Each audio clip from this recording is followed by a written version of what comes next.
নতুন ভিডিঅ'ৰ সৈতে মোৰ চেনেললৈ আপোনালোক আটাইকে স্বাগতম জনাইছোঁ। হেপাহৰ ভোগালী বিহুটোলৈ মাজত মাত্ৰ আৰু কেইটামান দিন বাকী। এই ভোগালীৰ প্ৰাক্ষণত মই আপোনালোকক আজি এখন বিশেষ নাও দেখুৱাবলৈকে বিচাৰিছোঁ। আৰু এই নাওখন বাঁহ আৰু নৰাৰে তৈয়াৰী। আৰু এই নাওখন বনাইছে মোৰ কাষত দেখিবলৈ পোৱা যুৱতীগৰাকীয়ে। যুৱতীগৰাকীক দেখি আপোনালোকে বিশেষ চিনাকি কৰাই দিব আৰু প্ৰয়োজন নাই, কিয়নো খুব ভাইৰেল হৰ্ষিতাক স্বাগতম জনাইছোঁ। যোৱাবেলি ইয়াতে চাংঘৰ এইবেলি নাও কেনেকৈ মনলৈকে আহিল? নাও বনাব গিলি সৰুৰ পৰাই মন আছিল মোৰ, এইকাৰণে এইবাৰ সফল হ'লোঁ। সৰুৰ পৰা মানে ইচ্ছা আছিল আৰু এইবাৰ সফল। কিমান বস্তু কিমান লাগিছে, কি লাগিছে? নাই বেছি এডাল বাঁহ কাটিছিলোঁ, কিন্তু গোটেইডাল যোৱা নাই।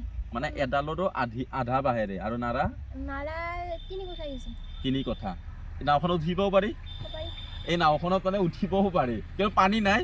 অৰ্থাৎ ইচ্ছা আছিল এখন নাও বনোৱাৰ হৰ্ষিতাৰ, আৰু সেই ইচ্ছাটোৱে পূৰ্ণ কৰিলে নিজে বনাই। তুমি নিজেই বনাইছা? নিজেই বনাইছে, ইয়াৰ কোনেও সহায় কৰা নাই। অৰ্থাৎ এইটো আচলতে এটা আদৰণীয় কথা আৰু এটা শলাগনীয় কথা যে হৰ্ষিতাই যিবোৰ সামগ্ৰী বনাই নিজেই বনায়, আৰু এইবুলি এই নাওখন বনাইছে কিন্তু নিজেই নিজ হাতেৰেই তৈয়াৰ কৰিছে। তেওঁৰ ইচ্ছা আছিল সৰুৰ পৰা নাও বনোৱাৰ, আৰু আমাৰ সংস্কৃতিৰ লগত জড়িত এটি বেৱাই সমাজৰ নৈপৰীয়া ৰাইজৰ এতিয়া সামগ্ৰী হৈছে এই নাওখন প্ৰস্তুত কৰি বনাইছে। অৰ্থাৎ মনতে ভাবি লৈছে যে নাও কেনেকুৱা হ'ব পাৰে, আৰু তেনেদৰে বনাইছে। গতিকে এই চাগতে আমি মোৰ চেনেলটোৰ ফালৰ পৰা হৰ্ষিতাক ধন্যবাদ জ্ঞাপন কৰিছোঁ আৰু তেওঁৰ পদক্ষেপক শলাগ জনাইছোঁ। আৰু আপোনালোকেও যদি বনাব খোজে হৰ্ষিতাৰ লগত কণ্টেক্ট কৰিলে হ'ল। হৰ্ষিতাৰো এটা নিজৰ পেজ আছে, কি নামত আছে? Harshita Sharma M page. অৰ্থাৎ বহুত ভাইৰেল হৈ থাকে আৰু বহুত ভিউজো আহে। তেওঁৰ পৰা মানে কণ্টেক্ট কৰি পেলাই ল'ব পাৰে যে কেনেদৰে নাও বনাব লাগে, বা আৰু কি বনাব পাৰি।